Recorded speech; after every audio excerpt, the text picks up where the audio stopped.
Salut à toi et bienvenue dans cette vidéo. Aujourd'hui on va parler randonnée, on va parler drone, donc aussi bien FPV, stabilisé, tu verras, je pense qu'il y a moyen que ça t'intéresse. Et surtout ce qui va être intéressant c'est que je vais débriefer en direct mes sensations, ce que j'ai pu vivre, car c'était mes premiers vols grandeur nature, pas mes premiers vols en extérieur de manière générale, mais mes premiers vols en montagne, donc mon premier dive, mes premières frayeurs, les petits tricks que j'ai essayé de tenter, tu verras, ça va être, je pense, vachement intéressant. Je vais tout débriefer en direct, donc je te laisse me suivre.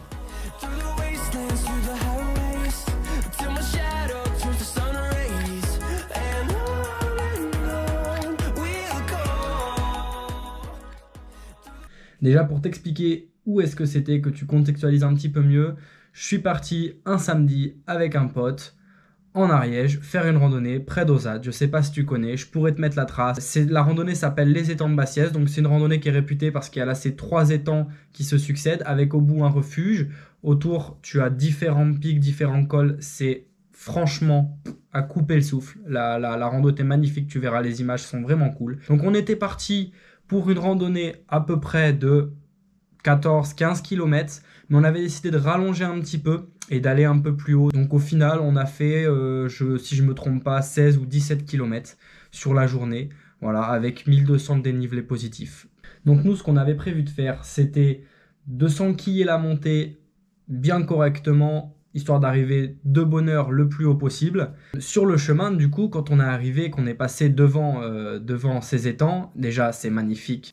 Au loin, on voyait une sorte de petite coulée, une petite coulée entre la montagne, et j'avais jamais fait de dive. Depuis que j'ai commencé le FPV, je vole dans des petits parcs, je fais des petits tricks dans ma voiture, enfin voilà, j'essaie différents trucs, mais j'avais jamais divé dans un couloir de neige, j'avais jamais fait ce genre de choses, et là je le sentais bien. Donc je m'étais assuré de bien de bien me positionner face à ce couloir de neige, histoire que, en fonction de là où je passe en vol, que j'ai pas une interférence, enfin que j'ai pas un problème d'émission de signal avec la transmission vidéo, que je voulais pas que ça arrive. Voilà, donc au début, j'avais du mal à estimer la distance, mais bon, je me disais qu'il y avait aucun obstacle entre moi et le couloir de neige, donc je me suis dit, il n'y a aucune raison qu'il y ait un problème de transmission. Et comme tu peux le voir, j'engage le vol, je te laisse suivre en direct et je vais commenter petit à petit comment ça s'est passé.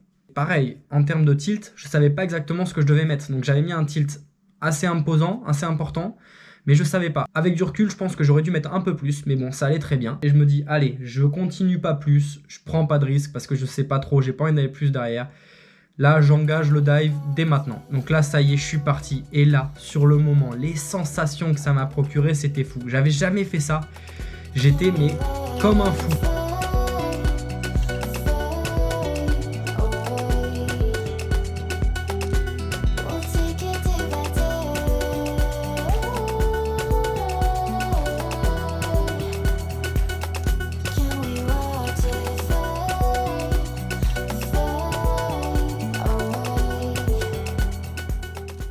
C'était une première expérience dingue, j'ai eu aucun souci de signal. Je pense que j'étais vraiment bien situé par rapport à l'endroit où il y avait la coulée pour faire le dive. C'était vraiment fou. On arrive en haut, on se pose. Là, pareil, je me dis, allez, c'est parti. Je voyais sur ma gauche, là où on était assis à peu près, une crête là qui se dessinait bien. Et je me suis dit que ça pouvait être vachement intéressant en FPV de la suivre, après de nous tourner autour et de descendre un petit peu dans une sorte de petite coulée, pareil, de redescendre la pente vers là où on était monté. Donc ça y est, je prends le drone, j'y vais, je me lance. Et voilà ce que ça donne.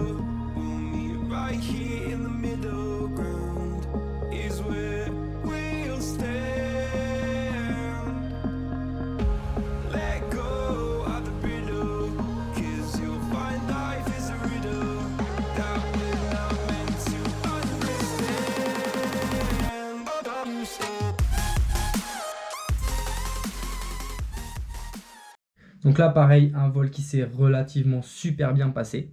Mais ça, c'était que le début du vol. Parce que dans ce vol, je me suis un peu emballé.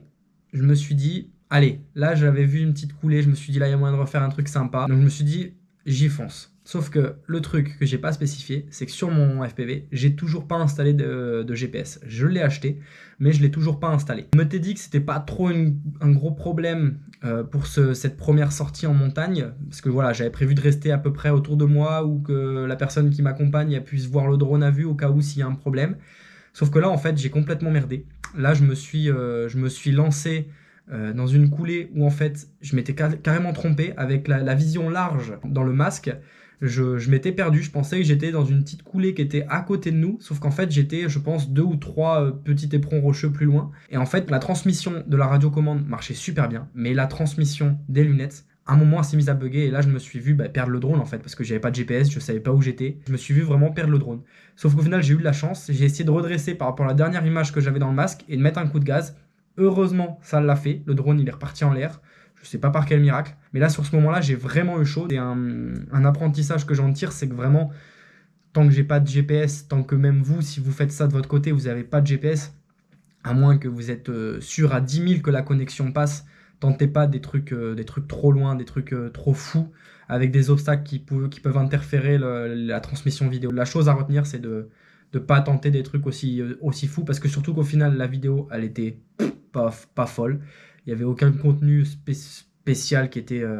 Enfin vraiment voilà, c'était que du risque. Là, j'aurais juste pu perdre mon drone et être vraiment dégoûté. Après, sur le chemin du retour, on s'est arrêté ici, comme tu peux le voir, voilà. Là, c'était mon pote qui était sur une sorte de rocher qui était un peu surélevé. Donc c'était franchement un spot génial pour laisser parler ta créativité avec le FPV. Donc là, du coup, je me suis posé moi un peu plus en contrebas, engagé différents tricks. J'ai dû faire, je sais pas, une petite dizaine de passages au-dessus de lui. J'ai essayé des front flips. J'avais jamais testé auparavant, mais je me suis dit pourquoi pas tester un front flip. Je t'avoue que je me suis fait pas mal peur. Une chose aussi que j'ai pas précisé depuis jusque-là, c'est que là, comme tu peux le voir, je fais que des vols où il y avait encore un peu de neige ou alors c'était très humide.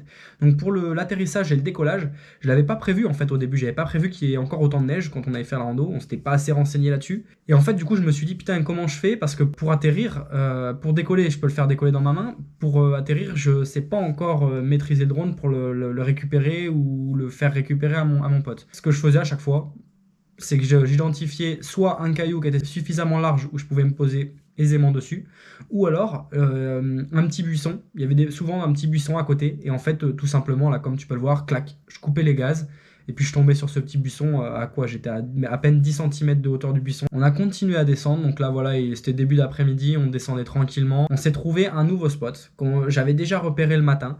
En fait, il y a un petit pont, le ruisseau de Bassiès, qui passe à cet endroit-là après les étangs. Donc là, on est quand même vachement plus en aval, on est quand même vachement plus redescendu. Et depuis que je m'entraîne au FPV, en fait, j'arrive maintenant à passer dans ma voiture, entre mes jambes, tout ça. Donc c'est des choses que je maîtrise. Et le pont, je le trouvais suffisamment large. J'ai même pas eu à me poser la question. Je me suis dit non, mais c'est sûr que là, je passe.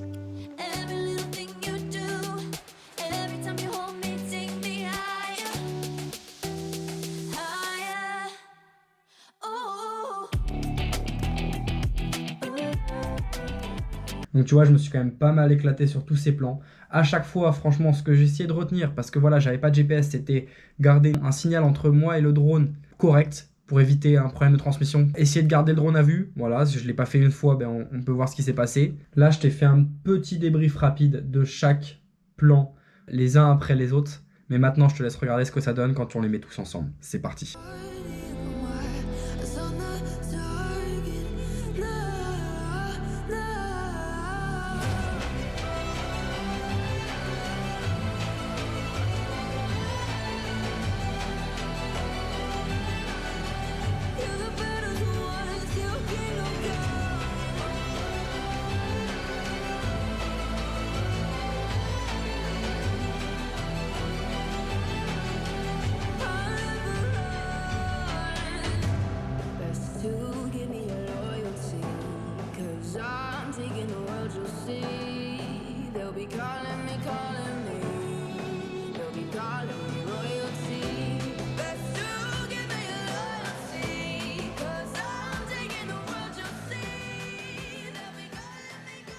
Ça y est, on arrive maintenant à la fin de cette vidéo. Donc pour moi, c'était une première. C'était la première fois que je faisais une vidéo YouTube. C'était la première fois que je volais aussi en drone FPV en montagne. Donc tu vois, que de première, c'était vraiment génial. J'ai pris du kiff aussi bien à faire mes vols que à te faire cette vidéo, à t'expliquer plan après plan. En tout cas, essayer de t'expliquer ce que j'ai pu ressentir. Donc surtout, si toi aussi tu as kiffé le concept et que tu as kiffé cette petite vidéo et ces explications, n'hésite pas à liker et me dire en commentaire ce que tu voudrais que j'approfondisse ou pas. Allez, ciao!